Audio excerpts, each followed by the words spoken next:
still with an amazing strikeout to walk ratio. And struck out 33 against just 7 walks. Here's the first place Jammers look to extend their game-and-a-half lead over the Mahoning Valley Scrappers. Here to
Since 1941, more than 2.5 million fans have heeded the advice of Harry Carey and have clicked the turnstiles to see the stars of tomorrow.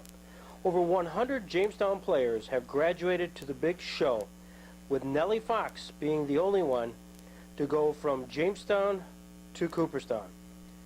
What was the backdrop which permitted this jewel to be built in Jamestown, New York?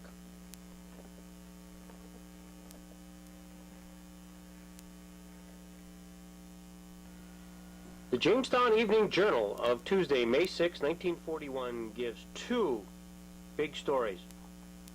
The excitement of the dedication of the new stadium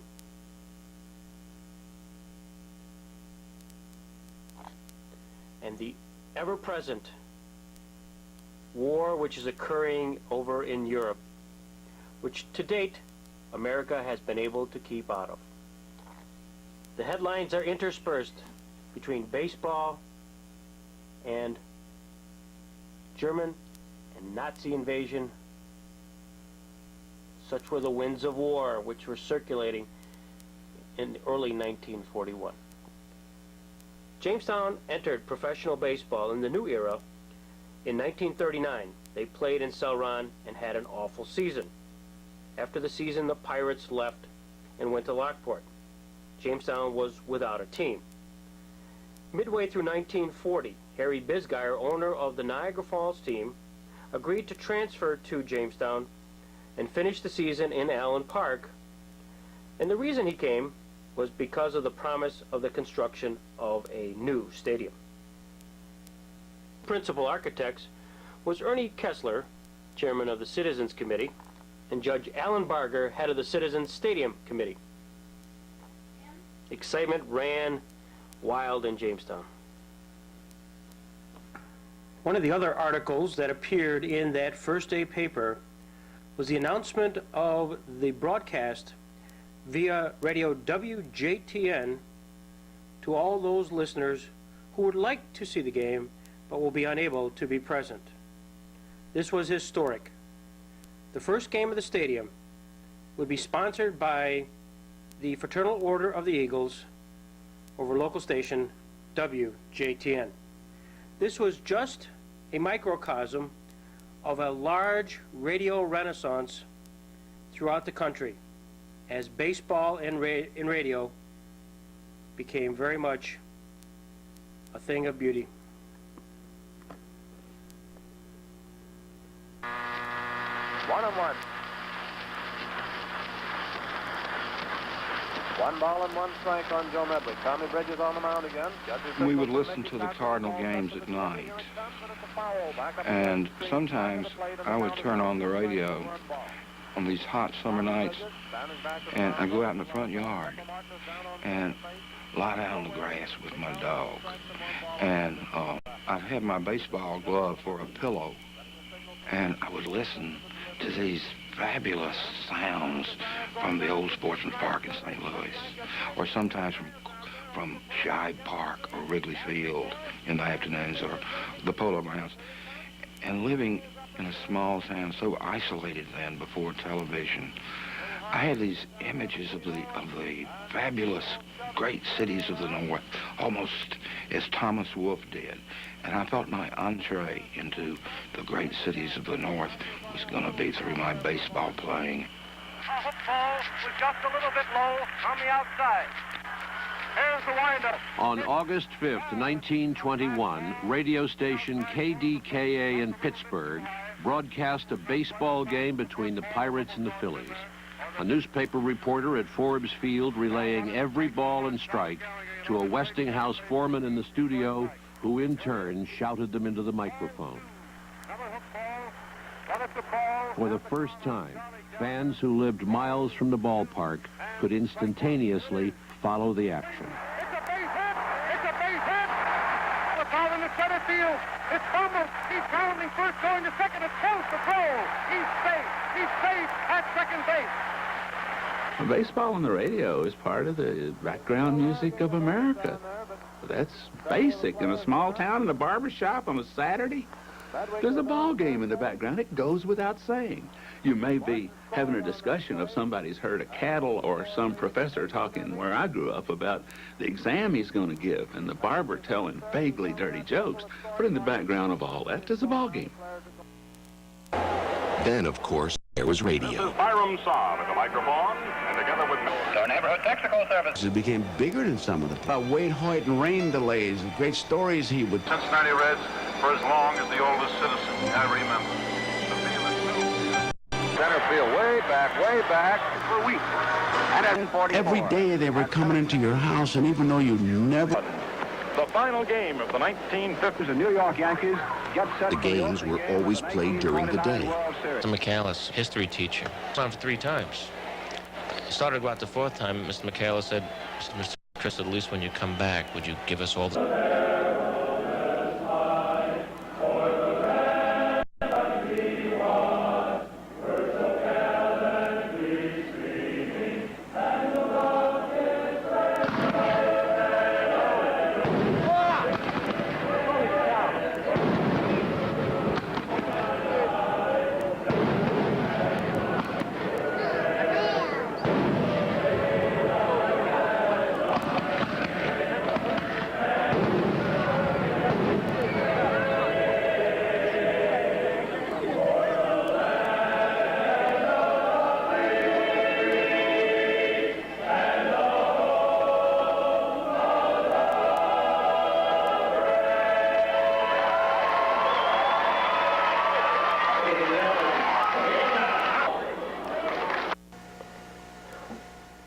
The love affair between baseball and radio goes back to the 1940s.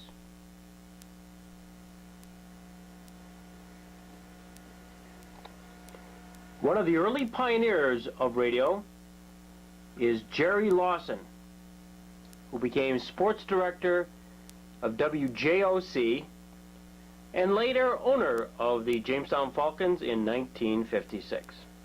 His early recollection. That was You had to be one of the first to, I mean, did they cover it in the 40s? Did they cover radio? You know, once in a while a game was broadcast. Al's folks used to do a game once in a while on WJTN, when particularly playoff games. The playoff games with Olean in 1941, which you'll remember very well. And then Al's folks went from here to Springfield, Vermont to have his own station. He always opened his sports show on WJTN with a bugle call, and Al's folks speaking with reports on sports. Well, first of all, this was my first hero in baseball. Let's back up. Let's get this here. Jack was he was the bat boy for this team, and I thought that was the best job in the world. I was maybe 12, 13 years old. Something like that. I thought, man, I want to be the bat boy of that ball club. I never made it. You didn't know all I had to do. I had no idea. All I knew is that And you the were at crap I a had to take from guys like Pollock, who could not defend himself. all I knew was that you were at a baseball game every night, and I could think of nothing finer in the world than to be able to be at a baseball game every night. World War II broke out. I used to go to as many of the Falcon games as I could possibly get to. But it was a little tough to come up with a quarter in those days to do that. But we went as often as it was possible to do. And I think that's what a student's ticket was a quarter at that time. But I just have always loved the game. It always followed it. And then I went in service. And when I came back from service, I went to work at the radio station. First at WJTN where I had been while I was in high school. I had worked there. And I filled in for a short time during the vacation era. And WJOC had just opened a few months before that. And I was told by somebody here in town, I don't even remember who now, that there was going to be an opening at WJOC. So I went up to see them, and they hired me. The sports job was the one that opened up, so I became their sports director, and then got involved with going to the baseball games, and at least got to see them every night, Jack. I was up in the press box, but I was not on the field, but I was there every night. But then we started broadcasting them at WJOC in 1949 with Cedric Tallis as the general manager of the ball club, and he wanted to try to rebuild the spirit again, and he wanted all the games broadcast, so we did, home and away, and that was fun. I had always enjoyed, as a little kid, as I mentioned, playing these baseball games. I used to pretend I was broadcasting these games as I would play them. And so when I sat down to do my first away game, reconstructed from telegraph wires, it was like I had done this all my life, because I had always imagined that this game was going on in front of me while I was trying to do it. And that was fun. And every once in a while, things would go wrong. The machine would stop. There would be a break in the line. And, well, they were playing in Hornell. And Hornell didn't realize how many rainstorms they had, because I had to say it was raining and hold that game up and to go along. But that's what we had to do to make it up. And I was explaining at lunch, the games when they came in on the telegram wire, it would say B1 OS, ball one outside. And then the next thing would be S1C, strike one called. And each pitch came in that way. And so you had to create the game. You couldn't just say ball one swinging, or ball one outside, or strike one swinging. So you had to create the game about the pitcher looking in and getting a sign and doing all of these things, and try to make the game alive, so that the people who were listening to it could feel that they were at the ball game, or at least know what was going on, and try to get a sense of the excitement. And sometimes you built excitement all the way. You know, there were several that just said F7, fly out to left field. And some left fielders will never know what great catches they make, coming in and doing that kind of thing. But that's the way you had to do it in those days. And, you know, it's hard to sit back and pick out one game, because I loved every game. And I didn't care if it was 10-0 or 1-0. I mean, I loved every game of baseball.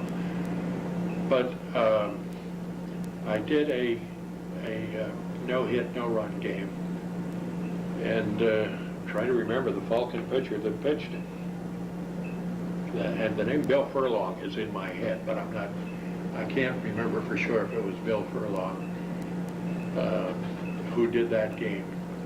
But I think the excitement of that game, unfortunately that was one that was done live, And so it's happening, and you don't know the outcome ahead of time. You can't look ahead at the sheets that are piling up on you.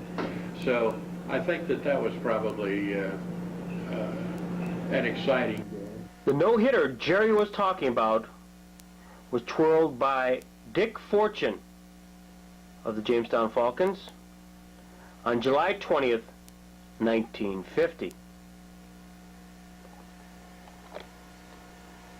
Dick was from Lockport, New York, and managed to pitch this fabulous no-hitter, being the 11th in Pony League history. The sports director for radio station WJTN in the 1950s was the well-known Max Robinson.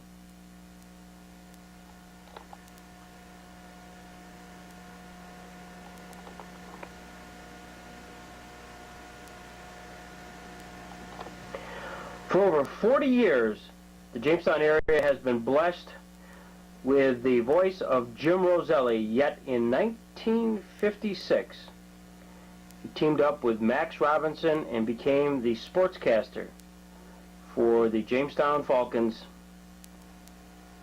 And Jim has some early recollections. And sometimes I never did a game off the ticker tape, but I remember watching Max Robinson do ticker tape. It was interesting to see how you stay a batter or two behind and how you created the crowd noise. How did you tell us? Well, the background, you get the sound effects. Mm-hmm. And of course you know what's coming up, so you try to play accordingly. If there's a hit, you play a little crowd noise that sounds like something's going on. But I think you stayed at least a batter or two behind so that you could anticipate the excitement coming up. But that was, you know, when you look at the pioneer days of those kind of broadcasts, it's interesting. Of course, GR had a fellow named Roger Baker, if I remember correctly, who did it, and Max came from the Buffalo area. But again, what has changed in the last few years?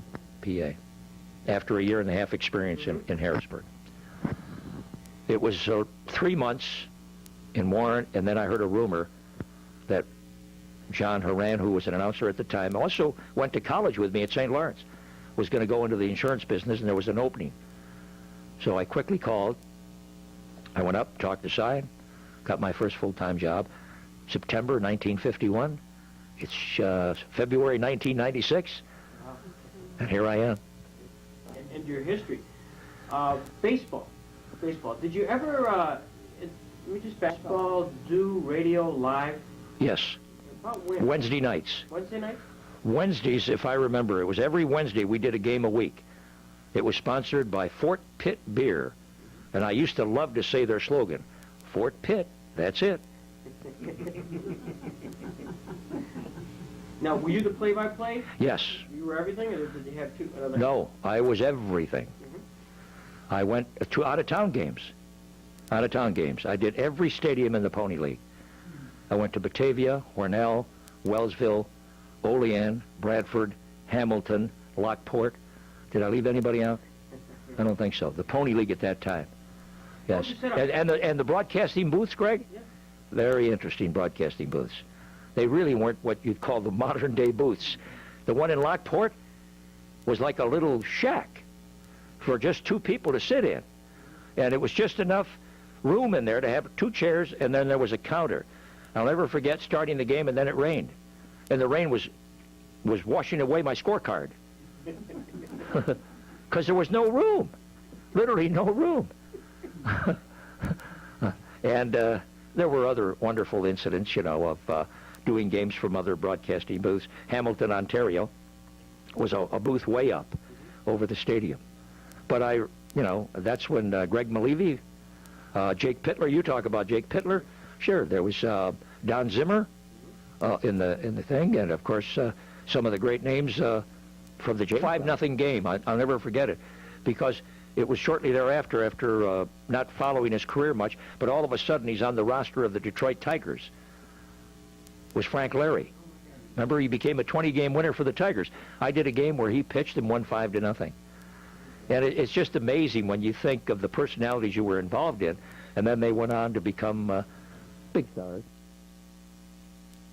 Bob Payne has been a longtime fixture in the press box of the Jamestown baseball.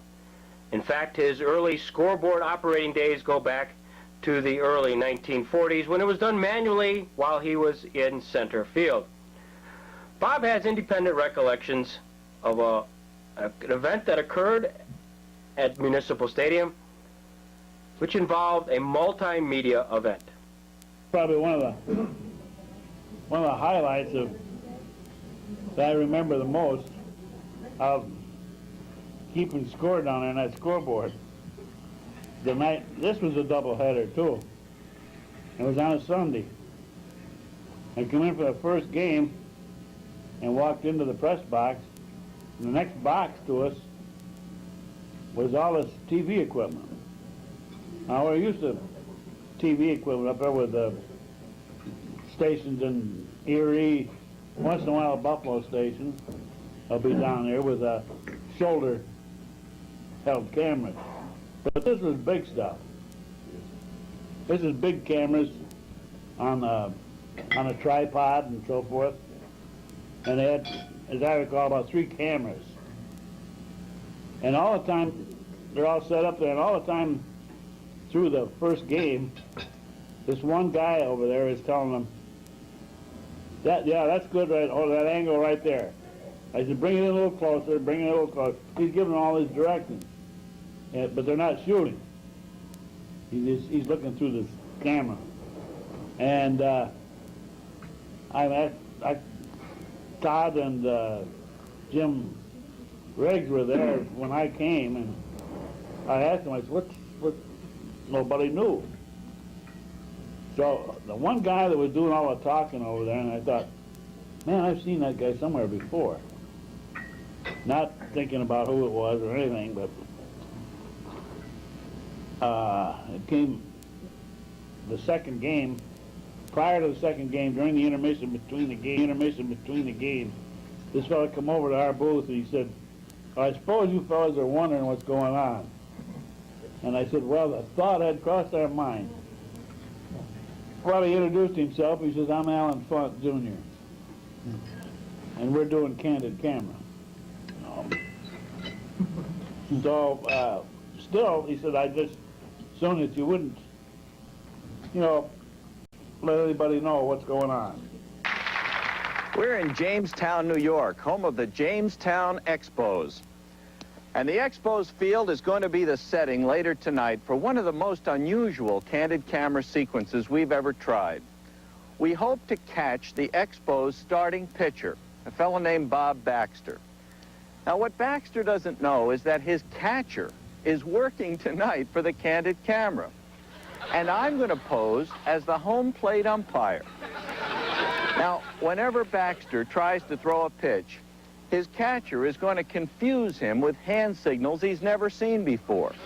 In a few hours, there'll be several thousand people here, and of course, they won't know what's going on either. Now game time is approaching and the crowd files in. Out on the field, pitcher Bob Baxter is taking his warm-ups with catcher Dan Hargis. I'm behind the plate. One other thing, up in the press box, the game is being broadcast live on local radio station WJTN. Now, the two fellas doing the play-by-play have no idea about the candid camera stunt that will soon occur, and we'll listen in occasionally to their Part of the game, I don't know if any of you saw it or not. Yeah. The best part of the whole thing was Pete and Skip on the radio. They plugged them right in, so Pete and Skip were given the blow-by-blow over the radio, and this is right in on the film. And I'll tell you... Hall leads off against left-hander Rob Baxter, and we're set. Now we got time called, and there's confusion between the pitcher and the catcher, so let's get together. How can you get messed up on the first signal of the ball game?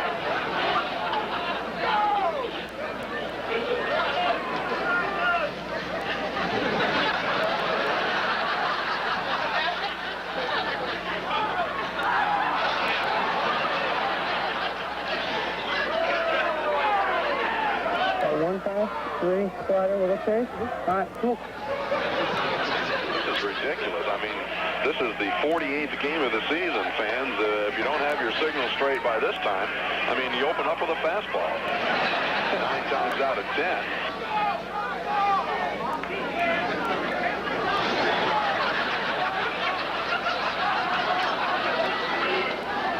Time! What's going on here, Pitch? Huh? He put down a number there.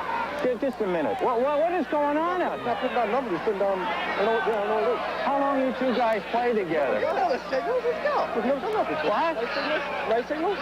Come on now. Fellas, we've been out here 5 minutes. We haven't thrown a pitch yet. Wait a second. I don't know what that is. Well, put down the numbers. I don't know what you're doing with your hand. You just missed it. I don't know what that is then. That's not what's illegal. It's not nothing else. The fingers. That's it. Get it. Do you think you can do this now? We're going to get your manager out here and get you out of this game, fella. I don't know what these are then. Hey, you make sure you keep an eye on me now. I'm watching you.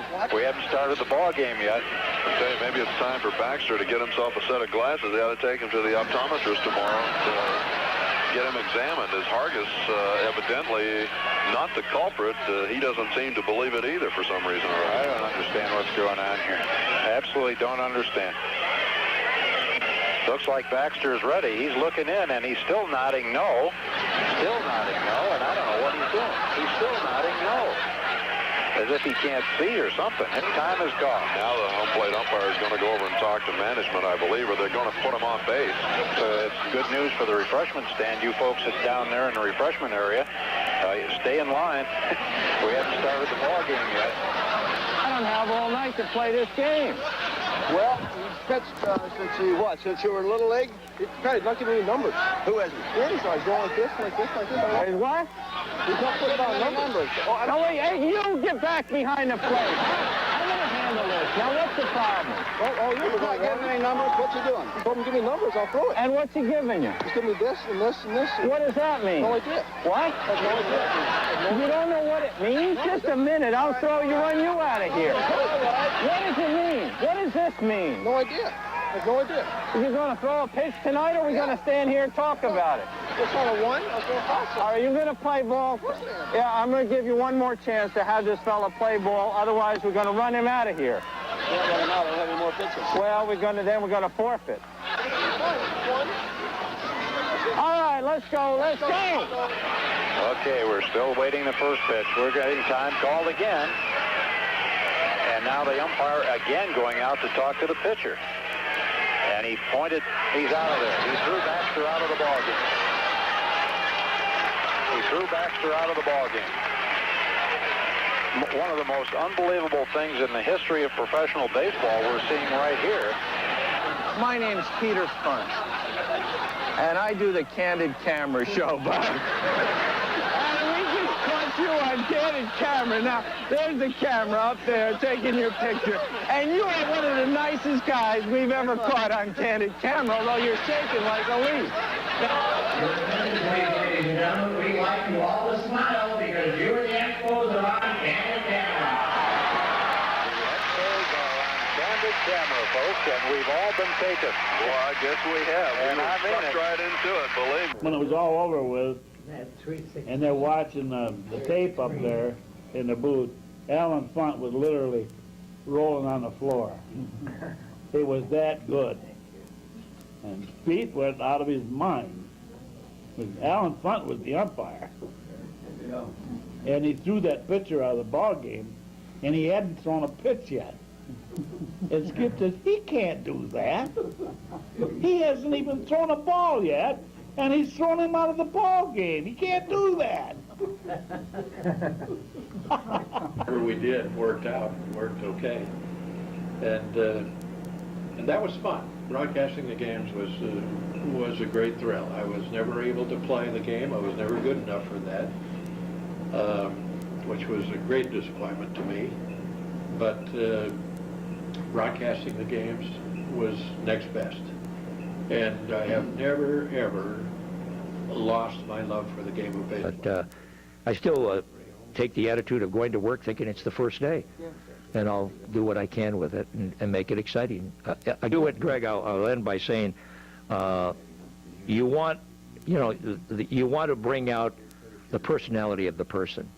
You can deal with facts and you can deal with things, but you want an audience to enjoy who is this man and how does he feel in other situations, whatever his relationships with other players or with this, all of these things. You want to bring out the entire personality.